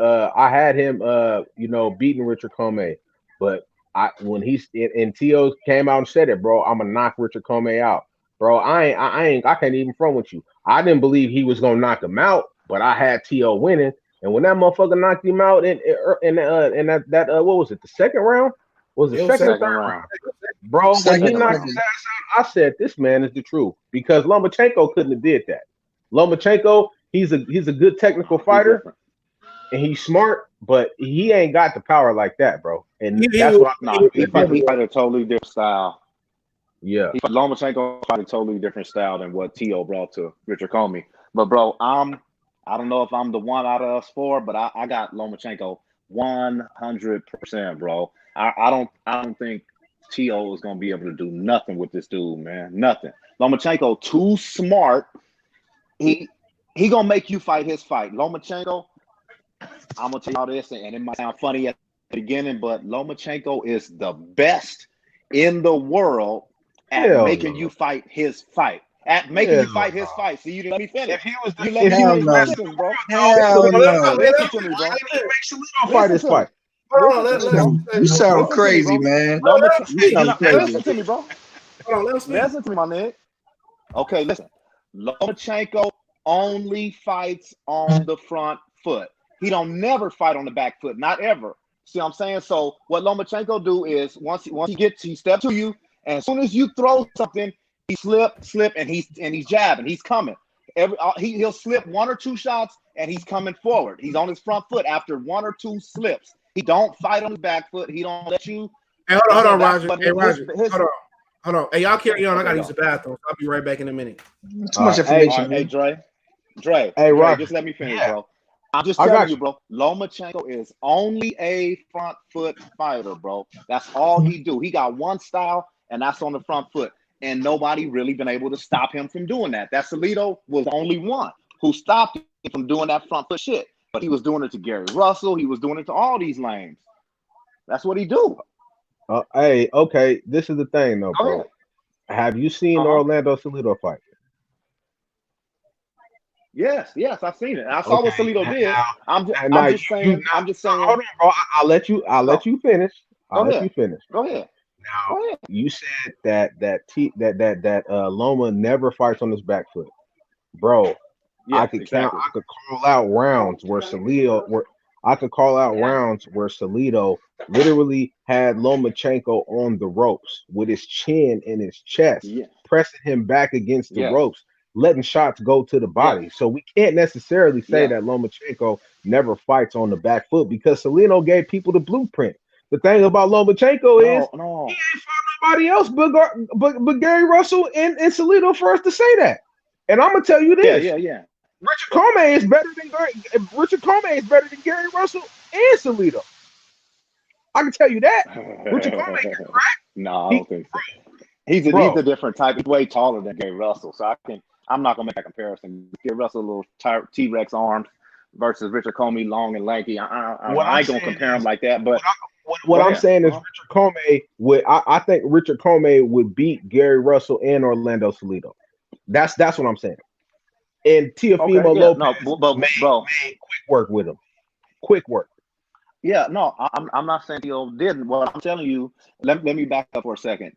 Your the scenario that you presented to me, saying that Lomachenko was on the ropes and Salido had his head in his chest, that's not back foot, bro. That's just being pinned up against the ropes. Back foot is when you purposely stepping back trying to counter. That's back foot.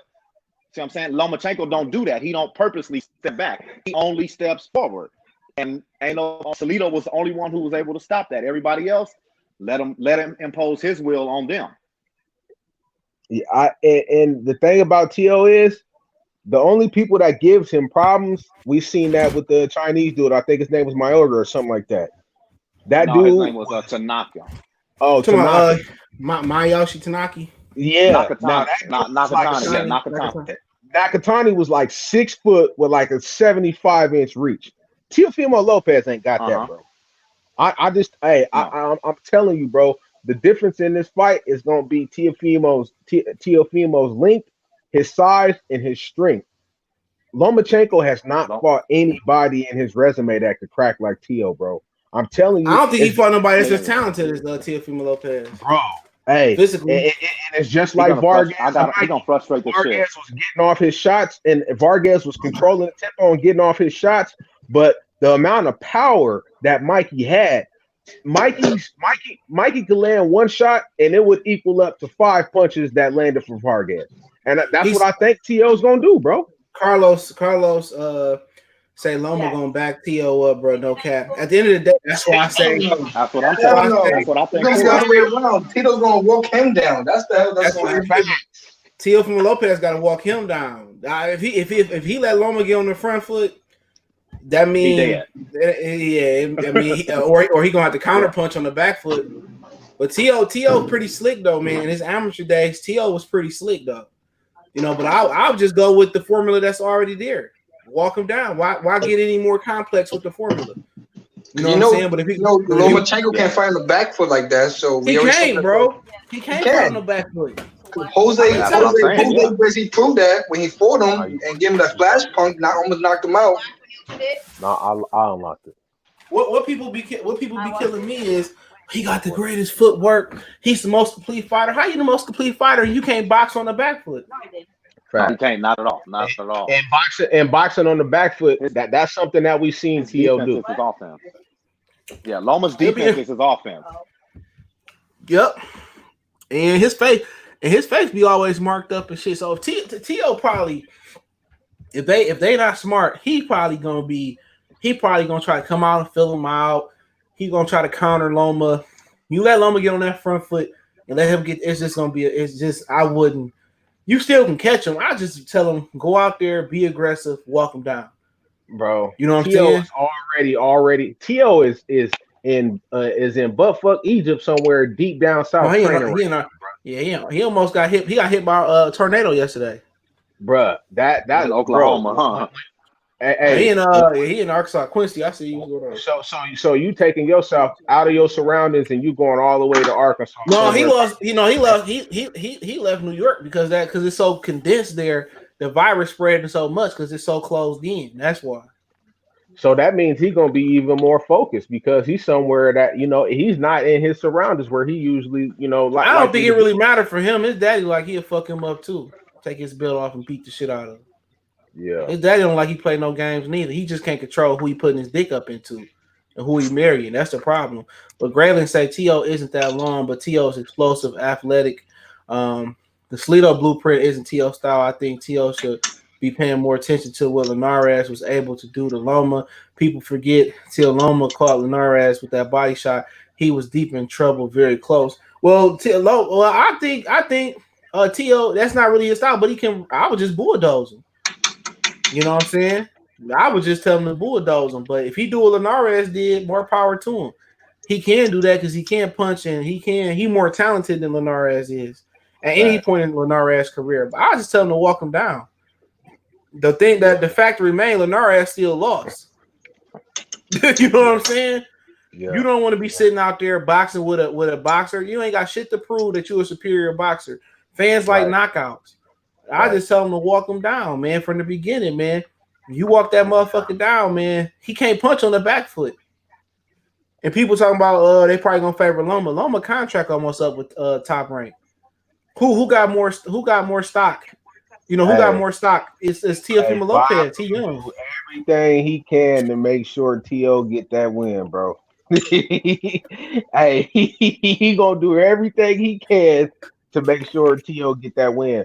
But like I said, bro, I just think that T.O. size and his power, bro, is really gonna surprise Lomachenko, and it's gonna have that motherfucker, thinking of when he's because the best thing that T.O. does is his counter punching, bro. And he said, go ahead, my bad. No, go ahead. I said the best thing that T.O. does, bro, is to me is his counter punching. And it's gonna have Lomachenko thinking about slipping and doing all of that extra technical shit that he be doing because T.O.'s hand speed and his counter punching is elite, bro. So once he get hit with one of those shots, it's gonna have Lomachenko thinking what's his next move gonna be because he ain't gonna be able to fight like that against somebody like T.O., bro. He ain't gonna be able to do that. He's not gonna be able to do that. He ain't gonna be able to come in there and do all of that moving around and slipping and all of that shit. Nah, bro. Who the most athletic? He said Quincy said who is Loma's best win? I probably would say Gary Russell. Yeah, Gary Russell gotta be. Yeah, because it was only what his second or third fight. But who the best athlete he ever fought though? That's another question. Like athletically, he ain't fought too many athletes. I don't know. I mean, the dude fought Toyota Corolla. You know what I'm saying? The dude who almost lost his life and shit when he ran down the dudes who broke the lady's house and they hit him in the head with a club or some shit. Yeah. Man, he ain't fought nobody on Richard Coleman's level. I can say that. He almost lost to Linares bum ass dog. Linares got knocked his ass, huh? Didn't Linares put him on his ass one time? Yeah, he put him on his ass. He should have won the fight if he would have went back to the body. Hey, Linares lost to a nigga named Sergio Thompson by stop. He got knocked out by Sergio Thompson. Man. He got knocked out by. He was supposed to fight. He was supposed to fight AB, but he got stopped by Antonio DeMarco. Hey man, if T.O. catch that motherfucker like Linares did, it's lights out, partner. And what's so funny about it is I'm gonna find that interview Peter Quillen was talking about when he was in the wild card gym back in the day when AB put it on him. He said AB was beating the hell out of Linares when AB was in his prime. So shit, like I said before, with Linares was never that great to me. People got mad on YouTube because I said that. I'm like, man, this motherfucker keep getting knocked out, bro. Not by top fighters like Edwin Valero or somebody like that. He was getting knocked out by nobodies and running back in Japan. And he got knocked out by Pablo Cano. He got knocked out by Pablo Cano, bro. Get out of here with that shit, man. He said Loma amateur resume, his pros is possibly better than T. Yeah, it's definitely his amateur resume, and his pro at resume better than T.O.'s. Definitely. But ain't nobody on his resume that step out to me like, oh shit, you know, the Axe Man, he was coming off a year layoff. What he done since then? Anybody know he alive? Gary Russell was a prospect fighting Lomachenko. He had fought 20 bums before fighting Lomachenko. He fought Moraga. Moraga came off a loss from Oscar Valdez and had to move up in weight. Jose Pedraza, he went the distance with him. Tank stopped him. The Tank was a baby. Corolla, not that good. Linares been stopped multiple times. Rigondeaux jumped up 2 weight classes and fought him. He made him jump up 2 weight classes. Last time I checked, Lomachenko fighting at 135. Tell that bitch ass nigga to jump up to 47 and fight Bud, like he did. Come on. Hey, you know that's not gonna happen. You know, but Bob try to he been trying to save his great white hope, bro. You know that ain't gonna happen, bro. Bud Anybody is not gonna get the Bud fight. Lomachenko's like, Terence Crawford is the best fighter in the world. And when Bob started to tell him stop saying that and say he the best fighter, Bud got mad. Say I'll come down to at 140. We can meet at a catchweight and fight. That nigga got quiet as hell. Hey, he said, when did he say Bud was the best fighter in the world? He said that shit a lot of times, dog, before Bob reprogrammed his mind. He said, I'll find that shit. Yeah, hell yeah. He was like, Bud, the best fighter in the world. He was saying that shit for a long time. But Bob was like, you gotta stop saying that shit. You the best. Wow. I did hell not yeah, know he been omitted that, bro. Admitted that, I mean. For real. Well, shit. It definitely takes the pound for pound number 1 away from him when he said Bud was better than him. Anybody with a brain know Bud better than him. Yeah. Yeah, man. Ain't hard to tell. When you come from Omaha, Nebraska, bro, and you go through 135, 140, 147, bro, you's a bad motherfucker, bro. Like I said, bro. Let's put it like this way. You come from 135 and you scaring people that was naturally 154 and 160s, like that's because right. Yeah, that's crazy, bro. That nigga got coronavirus at a 47 pound, bro. Man. Yeah, bro. That's why. What Floyd say? What Floyd say? Who Floyd said number 1? He said that nigga he had to put Tank in there. He said Tank is the most exciting, which I didn't see against Gamboa, and he said Bud was pound for pound number 1 best fighter in the game.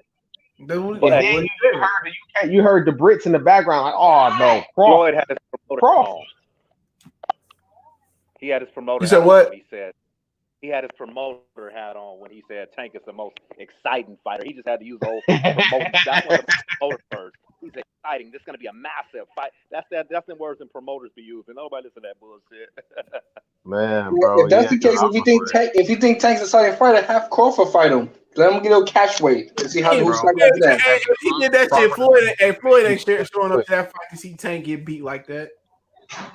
Tank gonna be the only money team member there, nigga. Yeah. He gonna get the dog. That's gonna be like putting Scrappy Doo in the fucking ring with a pit bull. You crazy as hell. And you already said, man, that you know what I'm saying. When you said when the going got tough, man, he quit when he was in the amateur shit. He fight Bud, he might fuck around and retire, bro. Bud gonna try to abuse him, bro. All that shit he was talking, he gonna abuse him. Oh yeah, before the Gamboa fight, I'm gonna get him up out of here faster than Bud did, and then I'm gonna be pound for pound. I said this nigga. You know what Tank remind me of? You remind me of that boxer from Harlem Nights, like who just stutter all this fucking time. Yeah, I'm definitely gonna win, but you know what I'm gonna do. That motherfucker slow as hell. Slow as hell, but I'm like, I told y'all, bro, they running from a lightweight, bro. A little lightweight. Yeah. Everybody get real quiet when that motherfucker come on. So who y'all got? I ain't decided who I'm gonna pick between T and Loma yet.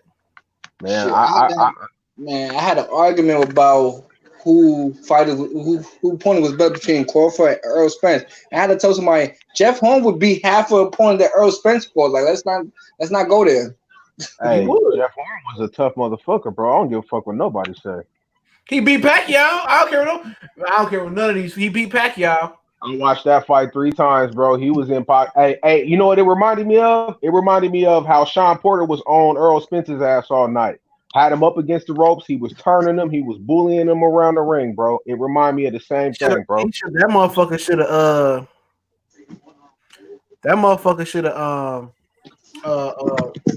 Pacquiao should have got him out there in that 9th round. Yeah, definitely. He tried to, and once he blew his load in that 9th round, it was a wrap. Jeff Horn started picking it back up. And what happened in the 9th round with Terence Crawford and Jeff Horn? Bud got his ass up out of there. He was able to do what Manny did. What Manny wasn't able to do. Easy, bro. Easily. He was able to do. And Bud controlled that fight the whole time, bro. I think it was maybe 1 or 2 competitive rounds where I think Bud was just trying to figure him out, bro. The rest of the fight, Bud was just beating the dog shit out of Jeff Horn, bro. That's when I said this motherfucker a problem. After that fight, I said, oh, yeah, he's a problem. He's a problem. I was on to him, the Gamboa fight, because everybody, Max Kellerman and all of them motherfuckers were saying, Gamboa is too seasoned and, Bud too young. And, you know what I'm saying? Basically the same shit that they be saying now, kind of, he ain't fought nobody and all of this shit. Bud went and beat his ass. I started paying attention. And then after that Jeff Horn fight and nobody and seeing nobody wanted to fight Bud after that, I said, oh, yeah, he's the one. He's the one. Yeah, so y'all got any questions in the chat? We got some questions to end it off. But yeah, like I said, man, I believe in them. But anything can happen. But they definitely don't want to fight the guy. You know what I'm saying? No, everybody making excuses on well, he ain't did this, he ain't did that, he ain't did this, he ain't did. If motherfucker ain't qualified, why not just fight him and prove it? Yeah.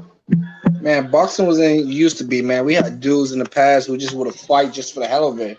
Now you got dudes who's gonna fight. Oh, he costs too much. He costs too little. I ain't making money from him. Like, yo, there's people who fought like 30 fights and then didn't get paid until they 60 years fights. Like, come on, I don't want to hear this bullshit. How many times Sugar Ray Robinson fought Jake LaMotta ass? A lot. A lot. Hey, when everybody turned into financial advisors, bro, the game went bad, bro. You ain't lying, bro. This is why I respect fighters like AB, because even though AB may not fight the way he used to, he'll make it entertainment. He'll fight anybody. You put him on the table, like, yo, you fighting Errol. I'm a fighter. I'm gonna talk my shit. I'm gonna do my thing. I don't care if I get my ass whooped. I'm gonna talk my shit. All right, and he goes and do it. Everybody else is like, nah, he don't sell. Oh, he don't make enough money. He's an A-side. I'm the beat. All this extra. Are you on the wrong side of the street? Like Errol Spence created that shit. Do people not know he correct? Oh, he on the wrong side of the street. I ain't never heard that term until Errol Spence said that shit, bro. Man, if a nigga I had beef with, he was on another block, guess what I'm doing? I'm getting my Huffy or I'm getting my Razor scooter. We jogging over there and we seeing who the best is. I ain't had no problem going to another block. I ain't had no problem going to other niggas' hood. You know what I'm saying? That's that suburban talk from Errol Spence, bro. Yeah, man, listen. If somebody's talking shit to me, and this happened a while back, like one dude was talking shit on the phone with my other friend. We wasn't cool, and he gonna say, "Oh, he slapped the shit out of me, man." I'm coming to your block. Me and my other friend walked to his block, and I wait for him to come outside. He want to sing and have a conversation, man. Fuck all that shit. You gonna slap me now? No, they want to talk it out. Oh man, we gotta misunderstand it, man. Once I'm in angry mode, I'm in angry mode. Jay Will, salute. Y'all got any questions? Ask them. I'll read them in the chat. Wait, CJ. I heard earlier you said you beat the shit out of someone with one leg. What the fuck? Oh, yeah, that happened. I was I don't even know. I was getting off real talk. I was getting off the school bus and shit. I told this story before. I was getting off the school bus and some shit. I don't know what happened. The nigga had some problem with me, whatever, right? I was fighting niggas on the bus every day because I had, at first, my parents paid for my school and this shit. I went to a private school, so I started fucking up again. So I went to a performing arts school. So niggas had a little bit more gutter and they had something to prove. So I don't know why we was fighting. It was petty, but I ain't had no problem. I'm about to walk to my car and shit. My grandma picked me up. I'm about to walk to the car. This nigga grabbed my hair. I had a fro. He swung. He hit me in the head, man. I mangled this nigga, dog. I beat the shit out this nigga. I stumped him up under the yellow bus, dog. I was gonna kill that dude, bro. I was fighting them niggas. I was fighting them schoolcraft niggas every day. Every day I was fighting them niggas, dog. Every day. We was fighting in the locker rooms. We was fighting on the bus. I'm in the 6th grade. One nigga in like the 10th grade. I blew his shit out, nigga. Bammed on that nigga, man. I wasn't the one, bro. At that school, he just had something to prove. I don't know what it was. It's like being in prison. Man. Nah, I guess you wasn't from the area, so we don't fuck with him. He looked like he soft. Damn. I don't know what it was, nigga. You know what I understand? My grandma understand about people, but if you whooping a few niggas ass and people witness that, like you don't think you could get your ass whooped too? Like you just know. See, one thing about liars, they know about themselves, but they continue believing the lie that they could be something. Man, for some reason I just was fighting like I hadn't fought that much in my whole life. That's how I learned to fight. That's cool. We'd slap box and shit, and we'd fight. Me and my older cousin. Niggas just had something to prove. I didn't know what it was, bro. I wasn't the one. I wasn't scared to get suspended. Man, I wasn't scared to get kicked off. Shit. Hey, but yeah, man. Shout out to my nigga CJ Goodfella, man, and Ray Zone and Rogers, bro. I gotta get up out of here, bro. I appreciate you letting your boy come on here, bro. You already know. Anytime, next time, whenever you do it, bro, just holler at me. Yeah, same here, bro. Same here. 49ers going 4-12, nigga. What? Hey, bro, why you gotta do that to me, bro? Hey, bro. Hey. We fight 2 times a week on Twitter. I think this week we overall we ain't did nothing this week, but we fight twice a week on Twitter. This ain't nothing. LeBron losing in the first round of the NBA playoffs, bro. And I'm a Lakers fan, so he always gonna go at me, bro. I like the Lakers. I like the Lakers as long as LeBron ain't on there. Exactly.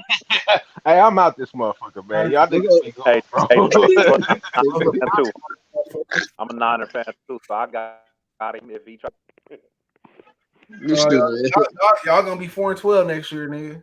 Nah, damn. I know how it go, man. 8-8, bro. Listen, I don't know. My Panthers gonna be okay. We might be like 9. Okay. We might be 7-9.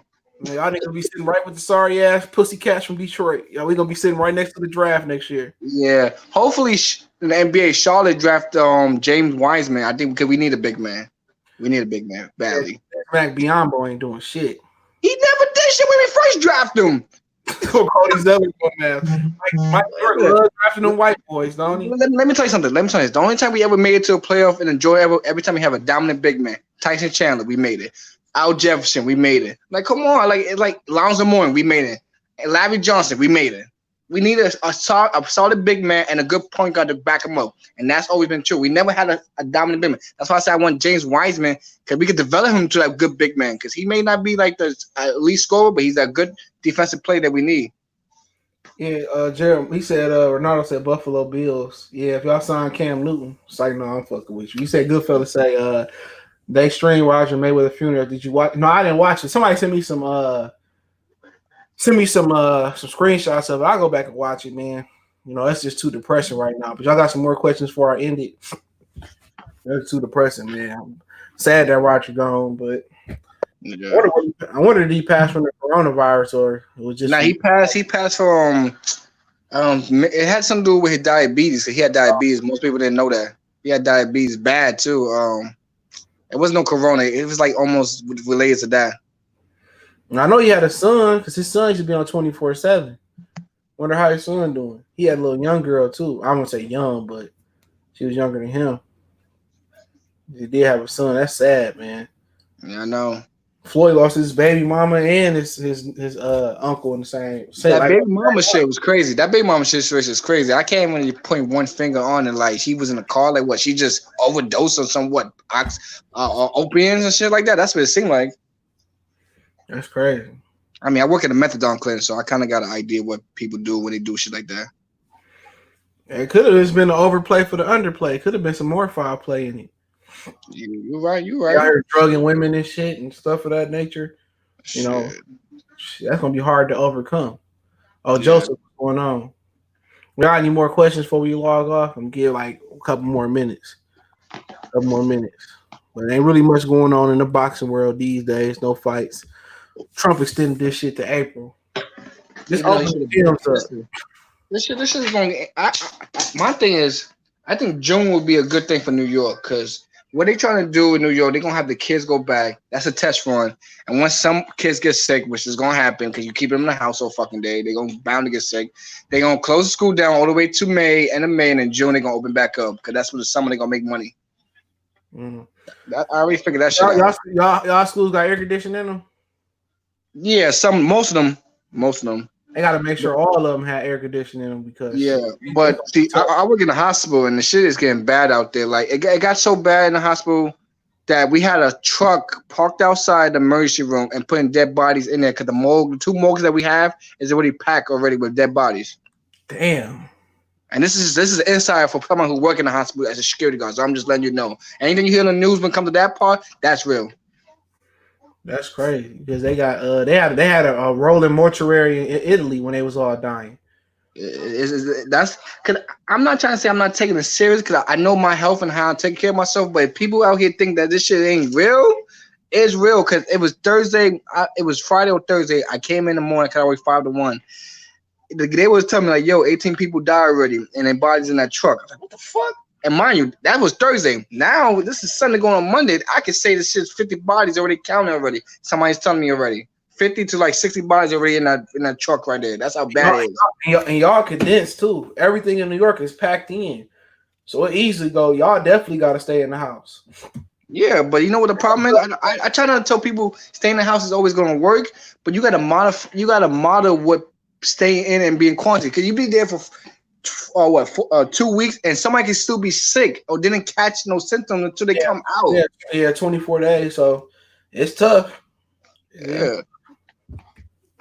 My thing is let people come out, close certain places like big arenas, bars and shit like that, and let people get the natural air and let that shit flow. Don't let people just be in their house. Cause what happens? Some niggas are dirty in their own house and don't clean. Like that, cause you gotta take shit like that consideration. You gotta take their neighbors consideration. You gotta take their block, their area consideration. Like, come on, everybody don't live in the same fancy neighborhood like the suburbs and shit like that. Nah, we live in a gutter in some gutty places. Like, let's be real. Yep, but hey, appreciate y'all for coming on. I'll probably do this again, probably next week. So I'll send everybody invites, man. Appreciate y'all for coming on. Roderick, Razor, my boy Dre just left out. Appreciate y'all. We out. Appreciate you, bro. 100, homie.